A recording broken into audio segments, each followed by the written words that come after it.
va juste terminer hier ce qu'on avait parlé sur Birkat Kohanim, puisque dans Parashat Naso, on parle de Birkat Kohanim. On avait expliqué que, en fait, il faut qu'ils bénissent par amour, Be'ahava. Il y a marqué, Cher Keshan avec Douchato chez l'Aaron, les Tzivanu et les Varech et Amo Israël, Be'ahava, avec amour. Alors on a dit que si c'est l'amour, Ahava c'est 13. Si il le dit et il le pense, alors 13 et 13 ça fait 26. Il y aura une véritable bracha. Rashi il explique, le Balatourim aussi, Rashi il explique les trois brachas en vérité. La première c'est par rapport à la Parnassa. La deuxième c'est qu'il n'y ait pas des bandits qui viennent, qu'ils viennent voilà, garder la bracha. Et la deuxième, et la dernière, c'est par rapport justement à la spiritualité, que Hachem, même s'il est en colère contre nous, Beshat Kaaso, alors Akadosh Baruch Hu, il s'apanav.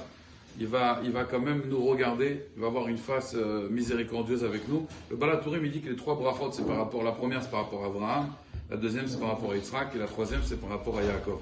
Rabotai, comme on a expliqué, il faut qu'ils soient mevarer be'ahava, avec amour.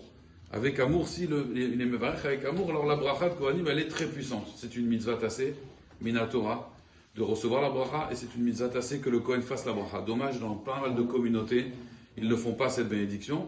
Les Ashkenazim, ils le font juste à Moussaf de Yom Tov. Parce qu'aujourd'hui, on n'est plus sûr vraiment qui est Kohen. Bon, il y a des Kohanim, bon Hachem, il y a vraiment une massorette. Et si vraiment on est sûr du Kohen, c'est dommage de rater cette Birkat Kohanim. C'est pour ça que tous les matins, je demande est-ce qu'il n'y a pas un Kohen. Peut-être que, Hachem, on peut avoir une bracha d'un Kohen. Rabotai, j'aimerais vous raconter une anecdote que j'ai lue hier, magnifique, qui parle justement de Birkat Kohanim. Il y avait une communauté en Eretz Israël. Et le Rav était très makpid justement qui est Birkat Kohanim. Et il demandait à chaque fois, il faut faire Birkat Kohanim, c'est pas Torah Tzibour, ça dure 2-3 minutes, même pas. Et il y avait une personne, à chaque fois qu'on faisait Birkat Kohanim, il sortait de la synagogue. À chaque fois il sortait. Il s'est dit peut-être qu'il est Kohen, il ne veut pas faire la bracha.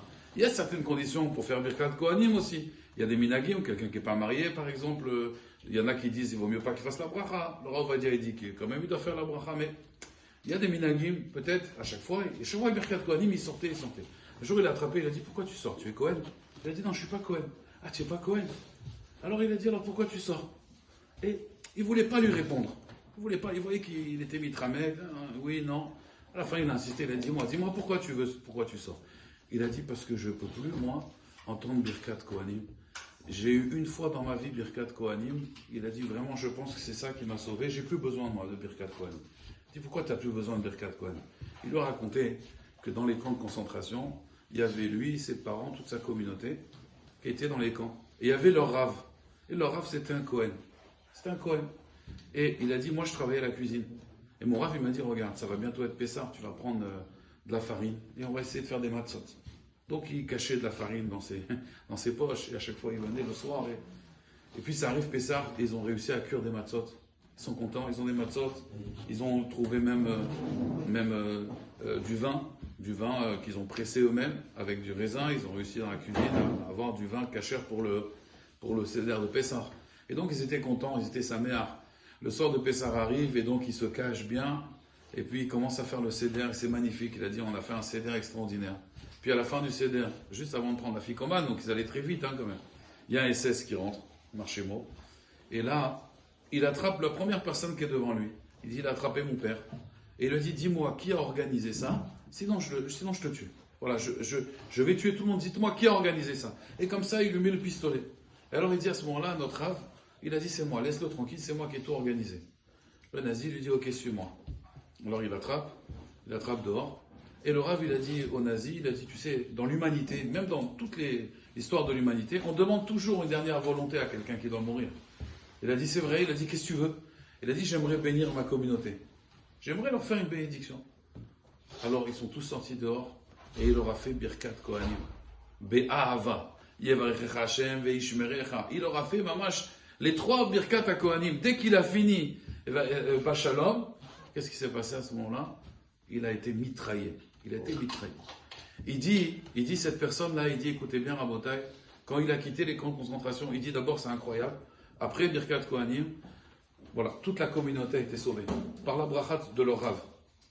Ils ont tous été sauvés, tous. Et il a dit, mais quand je suis parti des camps, j'ai voulu un peu tout laisser tomber.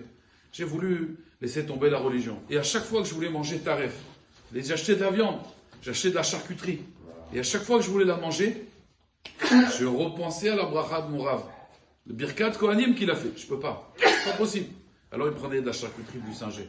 À chaque fois, il voulait manger taref. À chaque fois, la bracha de son Rav. Je peux pas. Je peux pas prendre cette charcuterie-là. À chaque fois, sans arrêt. Il a dit, si aujourd'hui je suis dans la Torah, et si aujourd'hui toute ma famille, on n'a pas quitté la Torah, à chaque fois qu'on veut transgresser, on se rappelle la bracha du Rav qui nous a fait bébé sur Nefesh Be'ahava. C'est-à-dire qu'un Kohen qui fait une bénédiction Be'ahava, c'est une bracha dans la parnassa, c'est une bracha dans la spiritualité, de jamais laisser tomber l'Olam Torah. Donc il ne faut jamais être mezalzel dans cette bracha. Il faut vraiment demander au Kohen qu'il le fasse par amour. Ce Rav-là, il a fait Be'ahava tellement grand que cette bracha s'est réalisée, elle est très très puissante cette bracha. J'aime Zakeno Bezrat Hashem de recevoir la bracha et qu'on n'ait plus besoin de passer toutes les choses.